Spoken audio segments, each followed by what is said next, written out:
Hello friends, welcome back to our channel. MPPSC pre 2025 को ध्यान में रखते हुए हम कर रहे हैं एमपीपीएससी के आए हुए प्रीवियस पेपर सॉल्व कर रहे हैं।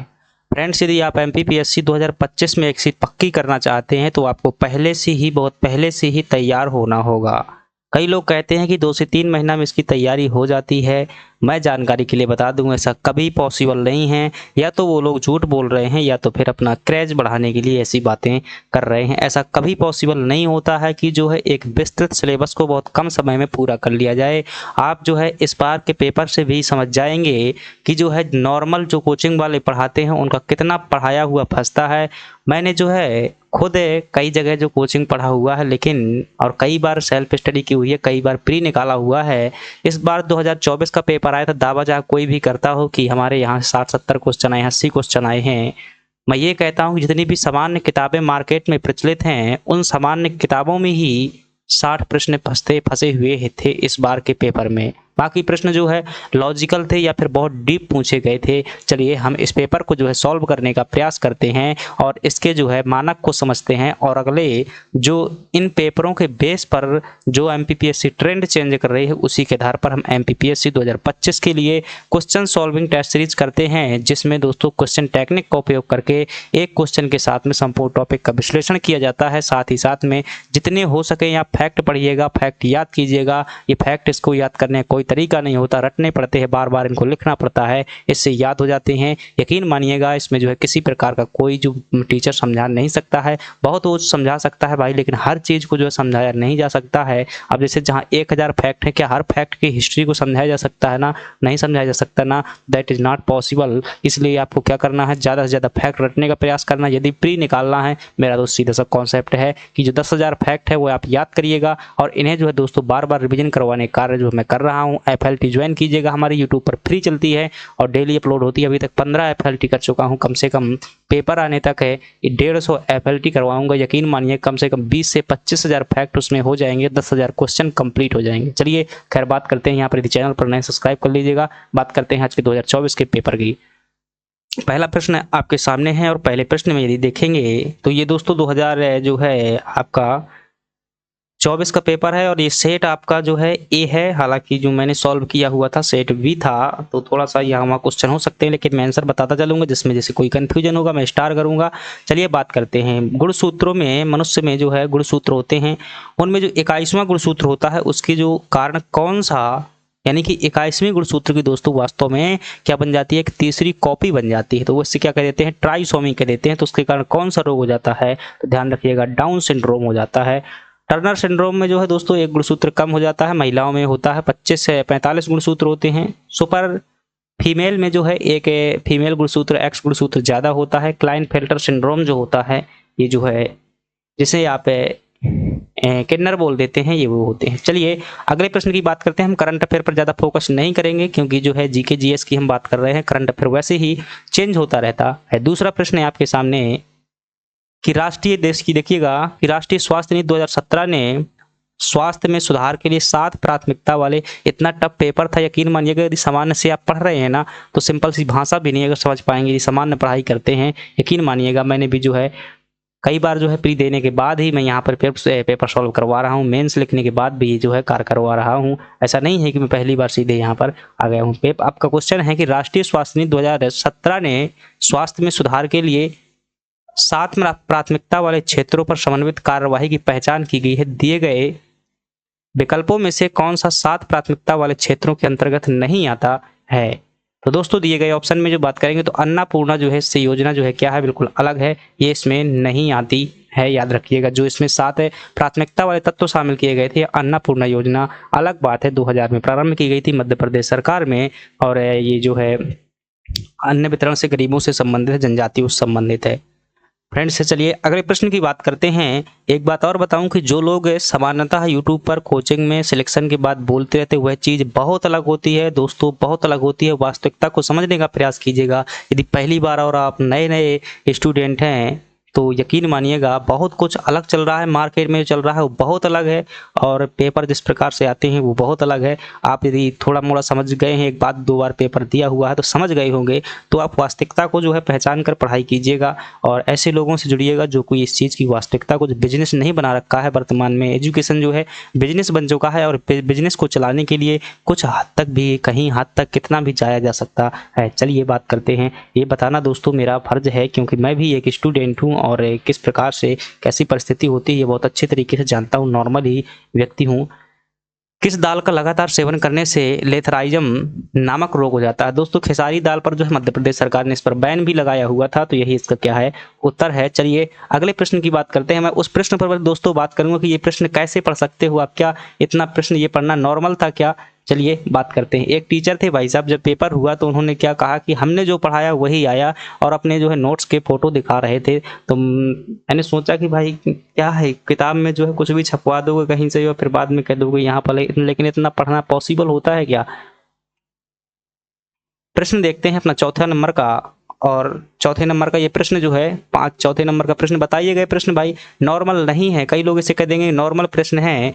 अब बताइएगा कब का पूछा गया है? 2017 का करंट अफेयर आप याद करेंगे या वो याद करेंगे? बहुत डीप में पूछा गया था। तो ये जो है PSLV C-37 नाम का दोस्तों वाहन था और इस वाहन में भारत सरकार ने जो है 104 उपग्रह एक साथ में लॉन्च कर दिए थे। ये उस समय का वर्ल्ड रिकॉर्ड बनाया गया था।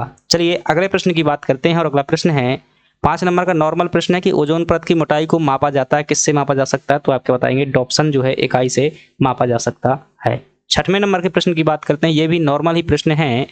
ग्रीवा कशेरुकाओं की संख्या कितनी होती है? दोस्तों सर्वाइकल जो होती है ये कितनी होती है? 7 होती है। अगली बात करते हैं, मंगल ग्रह पर पहला अंतर्ग्रहीय मिशन किस वर्ष में सफलतापूर्वक लॉन्च किया गया था? ठीक है भाई, यह भी जो है आपका नॉर्मल ही माना जाएगा। शायद 2013 में जो है लॉन्च किया गया था। PSLV C-25 वाहन के द्वारा जो है इसे लॉन्च किया गया था।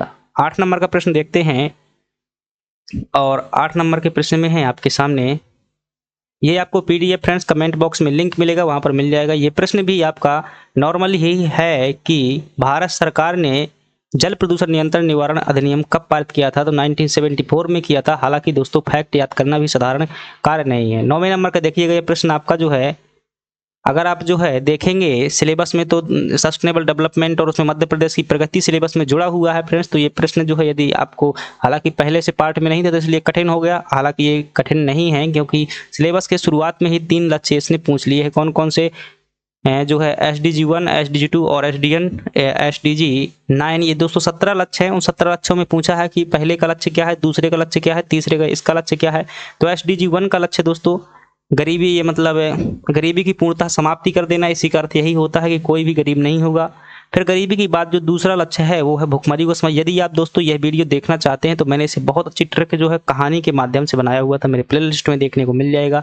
आइए कभी नहीं भूलेगा, यकीन मानिएगा, जरूर देखिएगा। चलिए अगली बात करते हैं, और कोई भी टॉपिक हो जो MPPSC का है, प्री का है, समझने में कठिनाई आ रहा है तो कमेंट बॉक्स में बताइएगा। यकीन मानिएगा 4-5 साल इसमें मैं मेहनत कर चुका हूँ तो मुझे जो है काफ़ी कुछ एहसास है।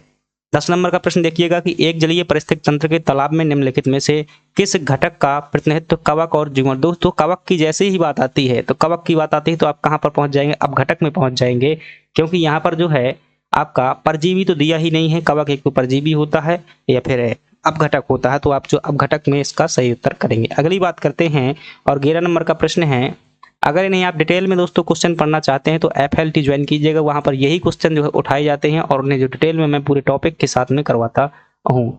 ये देखिएगा भाई, ये प्रश्न 11 नंबर का, ये नॉर्मल प्रश्न नहीं है, ये जो है काफी एडवांस प्रश्न है कि निम्नलिखित में से किस मामले में भारत के सर्वोच्च न्यायालय ने दोनों में संघर्ष की स्थिति में राज्य के नीति निर्देशक सिद्धांतों पर मौलिक अधिकारों की व्यापकता की घोषणा की थी? दोस्तों मिनर्वा मिल्स वाद जो था 1980 में था। इन्होंने जो है कहा था कि दोनों ही बराबर है, दोनों ही मूलभूत ढांचा का हिस्सा है। केशवानंद बनाम में जो है मौलिक अधिकारों को जो है बड़ा माना था। लेकिन पहली बार जो दोस्तों ये बात की गई थी वो मद्रास राज्य के मामले में चंपाकम दुराईराजन में जो है इसकी व्यापकता की घोषणा की गई थी। एक्चुअली में मामला ये था, खैर चलिए टाइम लग जाएगा काफी जो है वो है। अगली बात करते हैं, 12 नंबर का प्रश्न है कि निम्नलिखित में से कौन सा कथन सही नहीं है? तो दोस्तों बहुत आराम से आप सॉल्व कीजिएगा और ऐसे हाईलाइट कर लीजिएगा पेपर में कि सही नहीं है पूछ रहा, मतलब गलत कथन दिया हुआ है यहाँ पर। मुख्य चुनाव आयुक्त और अन्य चुनाव आयुक्तों के बीच मतभेद की स्थिति में मामले का निर्णय आयोग द्वारा किया जाएगा। अगर दोनों के मध्य में विवाद हो जाता है तो निर्णय कौन करेगा दोस्तों, ये ध्यान रखिएगा। चुनाव आयुक्तों के बीच में विवाद की स्थिति मामले का निर्णय आयोग द्वारा किया जाएगा। चलिए अगली बात करते हैं। चुनाव आयुक्त को मुख्य चुनाव आयुक्त की सिफारिश के अलावा उनके पद से नहीं हटाया जा सकता। ये बात दोस्तों अगली बात करते, चलिए देखते हैं, पहले विकल्प पढ़ लेते हैं। मुख्य चुनाव आयुक्त और अन्य चुनाव आयुक्तों को समान शक्तियां प्राप्त, ये बात तो सही है। चुनाव आयुक्त का कार्यकाल उनके पद ग्रहण करने की तिथि से 6 वर्ष और 5 2, ये बात भी सही है आपका। तो इसमें बात कौन सी गलत है कि चुनाव आयुक्त को मुख्य चुनाव आयुक्त की सिफारिश के अलावा उनके पद से नहीं हटाया जा सकता है। तो दोस्तों ये बात भी सही है कि जब जो है किसी भी जो निर्वाचन आयुक्त को हटाना होता है तो हटाता कौन है, राष्ट्रपति हटाता है, लेकिन सिफारिश किसकी लगती है, मुख्य चुनाव आयुक्त की सिफारिश पर हटाया जा सकता है। लेकिन ये दोस्तों निर्णय जो है इनके विवाद की स्थिति में निर्णय या तो राष्ट्रपति करेगा या तो सुप्रीम कोर्ट करता है। आपका यही ऑप्शन जो हो जाएगा सही हो जाएगा। अगली बात करते हैं 13 नंबर का, जो है 13 नंबर का प्रश्न है कि संविधान में संशोधन के लिए कम से कम आधे राज्यों के विधानमंडलों द्वारा अनुसमर्थन की आवश्यकता होगी। तो दोस्तों आप जानते हैं कि संविधान में संशोधन जो है 3 प्रकार से किया जाता है, एक साधारण बहुमत द्वारा, एक विशेष बहुमत द्वारा और एक विशेष बहुमत तथा आधे राज्यों के समर्थन द्वारा। और जब आधे राज्यों का समर्थन लग जाता है तो असाधारण प्रकार का संविधान संशोधन होता है। और ऐसा संशोधन दोस्तों जो है यदि आप अनुच्छेद 53 में करेंगे तो ये राष्ट्रपति संबंधित होगा, विशेष संविधान विशेष बहुमत से संशोधित हो जाएगा, ये नहीं होगा उत्तर। 239 का दोस्तों यही विशेष बहुमत से होगा, 243 का यही विशेष बहुमत से होगा।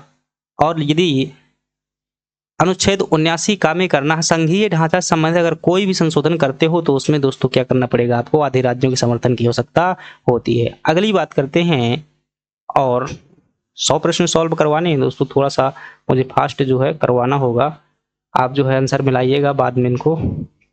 अगली बात करते हैं कि निम्नलिखित में से जो है कौन सा अनुच्छेद भारत के राष्ट्रपति पर महाभियोग के बारे में बताता है। दोस्तों अनुच्छेद 61, ये रिपीटेड प्रश्न है, तीसरी बार जो है दोस्तों ये पूछा जा रहा है। 2015 से लगाकर मैं पेपर सॉल्व करवा रहा हूं, तो हर बार जो है लगभग 3-4 बार ये प्रश्न पूछा जा चुका है। अगली बात करते हैं कि भारत के जो संविधान का जो अनुच्छेद क्या है आपका, 76 है दोस्तों, महान्यायवादी के बारे में बात करता है। राष्ट्रपति उस व्यक्ति को भारत का महान्यायवादी बनाएंगे, कैसे बनाएंगे, जो उच्चतम न्यायालय का न्यायाधीश नियुक्त होने के लिए योग्य हो, जो सुप्रीम कोर्ट का न्यायाधीश बनने की योग्यता रखता है, ऐसे व्यक्ति को क्या बनाया जाता है, महान्यायवादी बनाया जाता है। अगली बात करते हैं के.एम. मुंशी दोस्तों किससे संबंधित थे, तो कन्हैयालाल मणिकलाल मुंशी ये संविधान सभा की जो प्रारूप समिति थी उसके क्या थे दोस्तों, ये सदस्य थे। अगली बात करते हैं 70 नंबर का प्रश्न, भारत के राष्ट्रपति किसकी सलाह पर अनुच्छेद 352 के तहत आपातकाल की घोषणा कर सकते हैं। तो दोस्तों ये आपका अनुच्छेद 352 में देखिएगा लिखा हुआ है कि संघ की मंत्रिमंडल की सिफारिश पर ही क्या है, ये घोषणा की जा सकेगी। अगली बात करते हैं, और अगला प्रश्न है हमारे पास में, देखिएगा थोड़ा सा दोस्तों ऐसे कर लेते हैं, बार बार जूम करना पड़ रहा है। आपके पास में जो अगला प्रश्न है 18 नंबर का प्रश्न है, 18 नंबर के प्रश्न में क्या पूछा जा रहा है कि अटल बिहारी वाजपेयी सुशासन एवं नीति विश्लेषण संस्थान कहाँ पर स्थित है, भोपाल में स्थित है। दोस्तों ये क्वेश्चन भी सामान्यतः मध्य प्रदेश जीके में पढ़ने को नहीं मिलता है।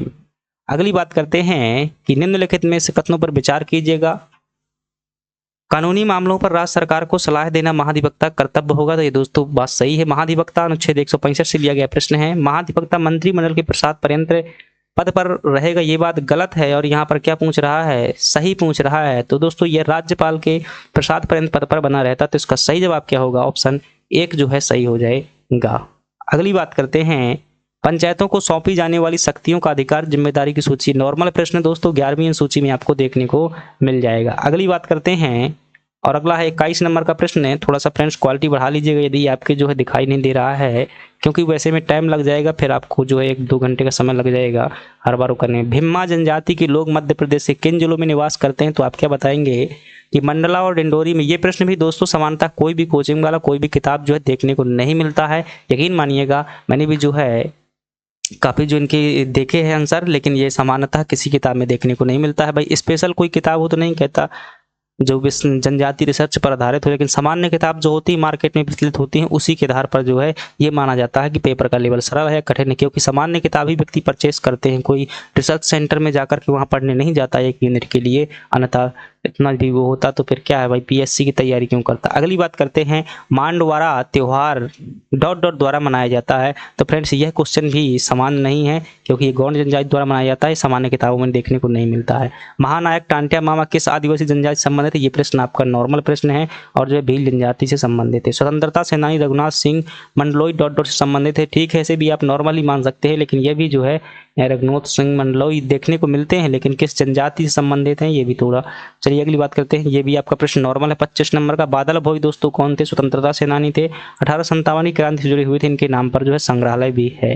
30 नंबर में देखिएगा यहाँ पर जनजातीय कार्य विभाग द्वारा प्रकाशित वन्या जो पत्रिका थी दोस्तों, प्रतिष्ठान वन्या का स्थापना कब की गई थी, 1980 में की गई थी। ये प्रश्न एक हिसाब से आप कह सकते हैं नॉर्मल है, लेकिन फिर भी भाई फैक्ट की बात आ जाती है तो फैक्ट सबको याद नहीं होते हैं। अगली बात करते हैं 29 नंबर में, मध्य प्रदेश में आदिवासियों के लिए स्वरोजगार योजना किनके नाम से चलती है, तो भाई बिरसा मुंडा के नाम से चलती है, लेकिन आयोग ने दो उत्तर इसके माने हैं, टांटिया भील के नाम से भी और बिरसा मुंडा के नाम से भी। अगली बात करते हैं, भारतीय साहित्य में जनजातीय जीवन की सांस्कृतिक परंपराओं और विशेषताओं पर लेखन के लिए कौन सम्मान दिया जाता है। तो दोस्तों यह प्रश्न भी आपका नॉर्मल नहीं है, क्योंकि ऐसे प्रश्न सामान्य किताबों में देखने को मिलते हैं, तो अभी तक पूछे नहीं गए हैं, तो ऐसे प्रश्न पढ़ता भी नहीं है कोई। तो वीर शंकर साय रघुनाथ साय राष्ट्रीय सम्मान दिया जाता है। अगली बात करते हैं, बिरहा किस आदिवासी जनजाति की महिलाओं का लोकप्रिय लोकगीत है दोस्तों, कोल जनजाति का। अब बताइए, मध्य प्रदेश के जितने भी जनजातियों से प्रश्न आए हुए कोई भी प्रश्न नॉर्मल नहीं है, लगभग 90% प्रश्न कठिन है, फिर भी लोग कहते हैं नॉर्मल पेपर आया हुआ। वो तो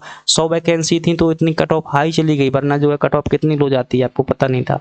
मध्य प्रदेश सरकार द्वारा आदिवासी लोक व पारंपरिक कलाओं के लिए महिलाओं को कौन सम्मान दिया जाता है, तो महिलाओं को जो है दोस्तों राष्ट्रीय देवी अहिल्याबाई सम्मान दिया जाता है, तुलसी सम्मान पुरुषों को दिया जाता है। चलिए अगली बात करते हैं, ये प्रश्न नॉर्मल जो भी हॉल किया, ये प्रश्न भी भाई अब इसे ना करो तो अच्छा है, क्योंकि मैं क्रॉस लगा देता हूँ भाई, करंट अफेयर से है, 2007 का करंट अफेयर पूछा गया, ऐसे मत करिएगा। 25% वैसे इसका उत्तर है जो आप यदि देखना चाहते हैं, 25% इसका उत्तर था। अगली बात करते हैं, सितंबर 2023 में के अंत में सकल घरेलू उत्पादन में बाह्य ऋण का प्रतिशत कितना था, तो दोस्तों यह जो था आपका 18% था। ये भी आपका नॉर्मल प्रश्न नहीं है, करंट अफेयर का प्रश्न है, कोई जरूरी नहीं इसे करके।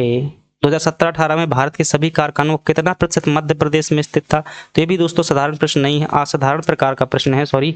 ये जो आपका इसका उत्तर होगा आपका वो क्या होगा, 2% है दोस्तों इसका। अगली बात करते हैं, तो ये प्रश्न ऐसे कहाँ मिलते हैं, समानता पढ़ने को नहीं मिलते हैं। अगली बात करते हैं, पहला G20 शिखर सम्मेलन कब हुआ था, तो दोस्तों यह जो है आपका वाशिंगटन DC 2008 में हुआ था। अगली बात करते हैं 37 नंबर में कि 2022-23 में मध्य प्रदेश और भारत की प्रति व्यक्ति आय अग्रिम अनुमानों की स्थिर कीमतों पर तुलना में, नॉर्मल प्रश्न था, यदि आप धीरे से इसे पढ़ते तो आपको उत्तर निकल आता कि मध्य प्रदेश की प्रति व्यक्ति आय भारत की प्रति व्यक्ति आय की तुलना से कम है। अगली बात करते हैं 36 नंबर का प्रश्न कि समग्र शिक्षा अभियान निम्नलिखित में से किन योजनाओं के एकीकरण से उभरा हुआ है, तो दोस्तों यह जो है आपका सर्व शिक्षा अभियान, राष्ट्रीय माध्यमिक शिक्षा अभियान और शैक्षिक शिक्षा, इन सभी के जो है परिणामों के बाद यह सर्व से समग्र शिक्षा अभियान निकल करके आया हुआ है। अगला प्रश्न है, मध्य प्रदेश सरकार की उन्नति परियोजना किस लिए है, तो दोस्तों यह है आपकी जो है कृषि में पूर्व सूचना आधारित निर्णय लेने में सुविधा प्रदान करने हेतु ये जो है आपकी योजना है। अगले प्रश्न की बात करते हैं, और अगला प्रश्न है 38 नंबर का, GI टैग प्राप्त है, नॉर्मल प्रश्न, चिन्नौर चावल दोस्तों कहाँ का था, ये आपका बालाघाट का था चिन्नौर चावल, जिसे GI टैग दिया गया है। ये प्रश्न भी साधारण ही है कि मिलाना है आपको भाई कौन सी साड़ी कहाँ की है, तो अशोकनगर की चंदेरी की साड़ी पहले नंबर का, तीसरा एक ही ऑप्शन से मिल रहा है, तो बी ऑप्शन जो है इसका सही हो जाएगा। अगली बात करते हैं, खरगोन से महेश्वरी साड़ी, बुरहानपुर से हो जाएंगे आपके केले, मंदसौर से लासुन हो जाएगी। ये प्रश्न भी दोस्तों साधारण नहीं है भाई। 40 नंबर का, NITI Aayog sustainable development goal India index 2020 के अनुसार सूचकांक स्कोर रेंज के आधार पर सतत विकास लक्ष्यों में राज्यों के प्रदर्शन की विभिन्न श्रेणियों को कैसे परिभाषित किया जाता है, तो दोस्तों इस जो है आकांक्षी के लिए 0 से 49 तक की रैंक निर्धारित की जाती है, जो प्रदर्शक होते हैं 50 से 64 तक, अग्रणी होते हैं 65 से 99 तक, और जो अचीवर होते हैं वो 100 तक। ये क्या है आपका हो जाएगा। अगली बात करते हैं, और अगला प्रश्न है, यूनिक्स ऑपरेटिंग सिस्टम का केंद्रीय भाग क्या कहलाता है, दोस्तों यूनिक्स जो ऑपरेटिंग सिस्टम होता है इसका केंद्रीय भाग कर्नल कहलाता है। ये प्रश्न भी आपका नॉर्मल नहीं है, अभी तक जो है ऑपरेटिंग सिस्टम ही पढ़ते रहे कि यूनिक्स ऑपरेटिंग सिस्टम है, लेकिन केंद्रीय भाग पढ़ना ये थोड़ा सा बहुत अंदर जाकर के पूछा हुआ है। अगली बात करते हैं, ये प्रश्न भी भाई मेरा गलत हो गया था, मैं क्या कहूँ, मैंने इसका स्पैमिंग किया होता है। यहाँ पर ईमेल दिया हुआ था भ्रामक ईमेल के बारे में, तो भाई स्पैमिंग, और सभी लोग स्पैमिंग बता रहे थे। यकीन मानिए पढ़ाने वाले शिक्षकों को भी इनके प्रश्न सही सही पता नहीं होते हैं। तो आप इस लेवल से समझिएगा कि भाई जो कोई नहीं बता पाता है तो पहले तो किताब देखता है एक बार, जो अपना कंटेंट देखता है, और उसे नहीं पता होता फिर बाद में कहता है नहीं पता है। बताइए, तो आप तो एक सामान्य स्टूडेंट है जो सभी विषय पढ़ना है, तो पढ़ाने वाला व्यक्ति भी इनको नहीं बता पाता। हिस्ट्री के प्रश्न पढ़ाने वाले लोग भी नहीं बता पा रहे थे, क्योंकि ऐसे प्रश्न भी आए हुए थे। जो आपसे सॉफ्टवेयर इंस्टॉल करने या व्यक्तिगत जानकारी प्रकट करने के लिए कहता है दोस्तों, इसका उत्तर जो माना गया था आयोग द्वारा फिशिंग माना गया था।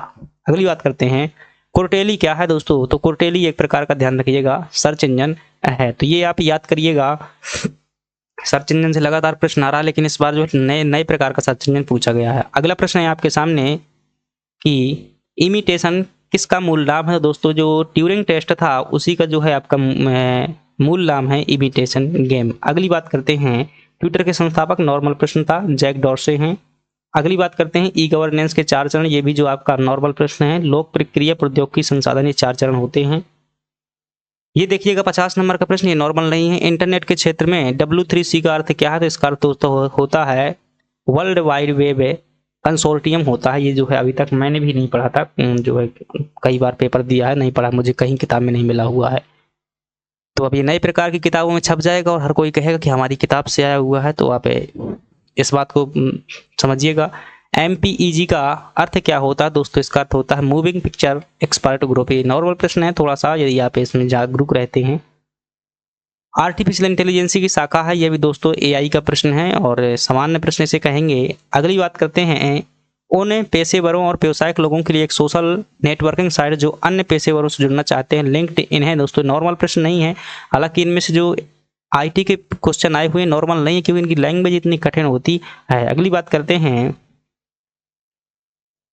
2021-22 के अनुसार मध्य प्रदेश में क्षेत्रफल एवं उत्पादन की दृष्टि से अनाजों में गेहूं का कौन सा स्थान है। भाई पढ़ाने वाला एक व्यक्ति ही, टीचर पहले इसको क्या बता रहा था, दूसरा बता रहा था, बाद में जब आयोग ने आंसर शीट जारी की तो फिर इसका क्या माना गया, प्रथम माना गया। तो समझिएगा कंफ्यूजन कितना खतरनाक होता है।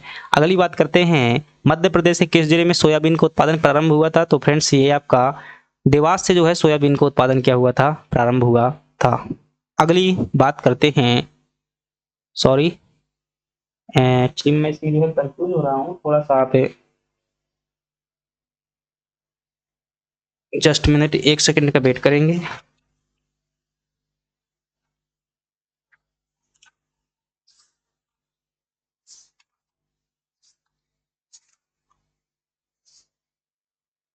भाई गलत ना हो जाए क्यों, एक तो सेट अलग अलग से हैं। ये वाला जो मैं सॉल्व करवा रहा हूँ, मेरे पास पेपर जो था वो सेट बी का था, और जो मैं सॉल्व करवा रहा हूँ सेट ए का है। किस जिले से सोयाबीन का उत्पादन जो है प्रारंभ हुआ था, तो दोस्तों इसका उत्तर क्या बताया मैंने, देवास। सही है, ठीक है, देवास ही है। अगली बात करते हैं, और देखिएगा 53 नंबर में, रॉक फॉस्फेट का उपयोग निम्नलिखित में से किस उद्योग में किया जाता है। तो इसका उपयोग जो है दोस्तों उर्वरक उद्योग में है, जो रॉक फॉस्फेट का उपयोग किया जाता है। 1 सेकंड और रुकेंगे थोड़ा, एक प्रश्न और चेक करने दीजिए मुझे। पॉलिटी का प्रश्न था भाई वो,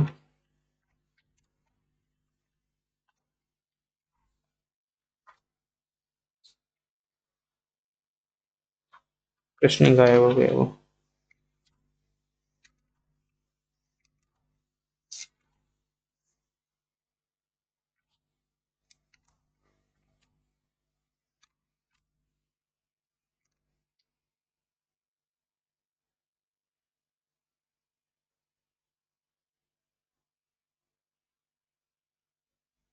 चलिए चलिए ठीक है, सब कुछ सही है।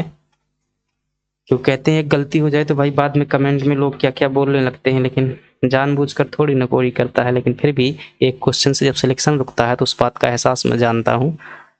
57 नंबर का प्रश्न देखिएगा, 57 नंबर में पूछ रहा है कि विंध्यन स्कॉर्पलैंड का दक्षिणी भाग क्या कहलाता है। दोस्तों ये आपका भांडेर पठार कहलाता है। मैपिंग का अगर आपको सही ज्ञान था तो ये नॉर्मल प्रश्न था। मध्य प्रदेश में बांस का राष्ट्रीयकरण कब हुआ था, तो दोस्तों 1973 में जो है आपका बांस का राष्ट्रीयकरण हुआ था। अगली बात करते हैं राष्ट्रीयकरण से जो है मध्य प्रदेश में काली मिट्टी का निर्माण किस चट्टानों के द्वारा होता था। ये दोस्तों सरल सा प्रश्न था, बेसाल चट्टानों के द्वारा होता है। अगली बात करते हैं मध्य प्रदेश के दक्षिण पूर्वी भाग में अधिकांश वर्षा किसके द्वारा होती है। दोस्तों ये मानसून की बंगाल की खाड़ी की शाखा के द्वारा होती है। अगली बात करते हैं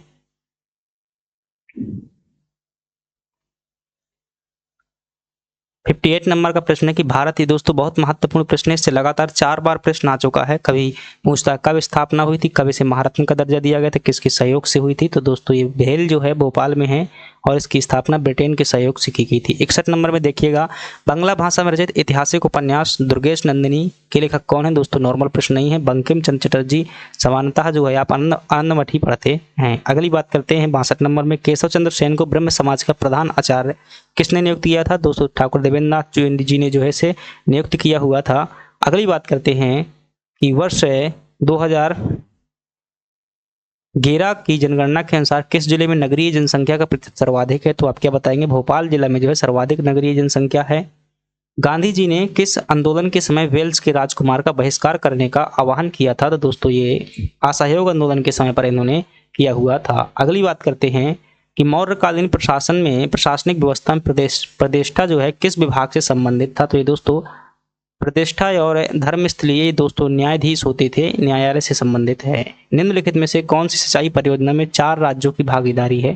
तो बाणसागर में 3 की है, भांडेर में कोई नहीं है, राजघाट में 2 राज्यों की है, सरदार सरोवर में है जो दोस्तों मध्य प्रदेश, महाराष्ट्र, गुजरात और राजस्थान है। के.एम. पटेक्कर ने किसके लिए कहा था कि वे आधुनिक भारत के सर्वप्रथम कूटनीतिज्ञ थे। तो ये बात दोस्तों गोपाल कृष्ण गोखले के लिए कही गई थी। 90% इतिहास पढ़ाने वाले टीचर जो थे दादा भाई नौरोजी इसका सही उत्तर बता रहे थे। तो आप समझिएगा कैसा है। अगली बात करते हैं किस वेद में सभा और समिति को पृथक संस्था के रूप में घोषित किया गया। यह भी दोस्तों अधिकांश शिक्षकों को उत्तर नहीं पता था। तो इसका जो प्रश्न है सही जवाब है अथर्ववेद जो है इसका सही जवाब है। अगली बात करते हैं क्षत्रिय वर्णों के, ये तो किसी को भी पता नहीं था। 90% और 95 100% लोग इसी को बता रहे थे। गायत्री मंत्र जो है इसका सही है। क्षत्रिय वर्णों के उपनयन संस्कार में जो है किस मंत्र के संपादन का प्रावधान किया गया था। दोस्तों त्रिष्टुप मंत्र जो है इसके लिए किया जाता था क्षत्रियों के लिए। अगली बात करते हैं गुहा मंदिरों में सुप्रसिद्ध कैलाश मंदिर कहाँ स्थित है। तो आप महाराष्ट्र में स्थित है दोस्तों, एलोरा की गुफाओं में स्थित हैं। निम्नलिखित में से कौन सा वेद सबसे प्राचीन है। तो आप क्या बताएंगे, ऋग्वेद जो है सबसे प्राचीन वेद है। ये नॉर्मल प्रश्न है। अष्टांग योग के अंतर्गत अंतरंग साधना कहा जाता है। दोस्तों जो धारणा होती है उसको क्या कहा जाता है, अंतरंग साधना कहा जाता है, आंतरिक साधना। 73 नंबर में देखिएगा कि 2021-22 में भारत में दालों के उत्पादन में किस राज्य का प्रथम स्थान था। तो दोस्तों मध्य प्रदेश जो था वो प्रथम स्थान पर था। क्या हो गया भाई, जस्ट मिनट रुकिएगा।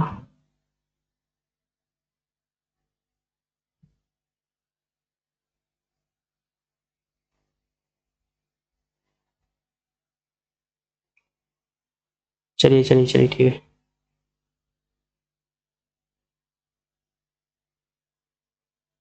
कहाँ पहुंच चुके थे हम।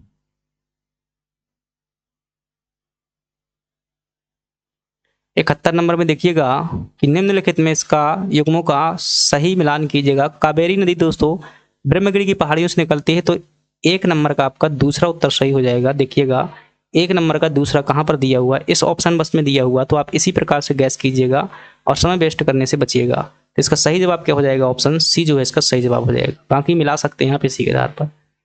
निम्नलिखित में से भारत के 2 राज्य जो है देश के 50% कोयला का उत्पादन करते हैं। दोस्तों वो 2 राज्य जो हैं, एक तो उड़ीसा है, दूसरा क्या है आपका झारखंड है। तो उड़ीसा और झारखंड दिए गए ऑप्शन के अनुसार हो जाएंगे। उड़ीसा और झारखंड है तो 1 और 3 जो है इसका सही जवाब हो जाएगा।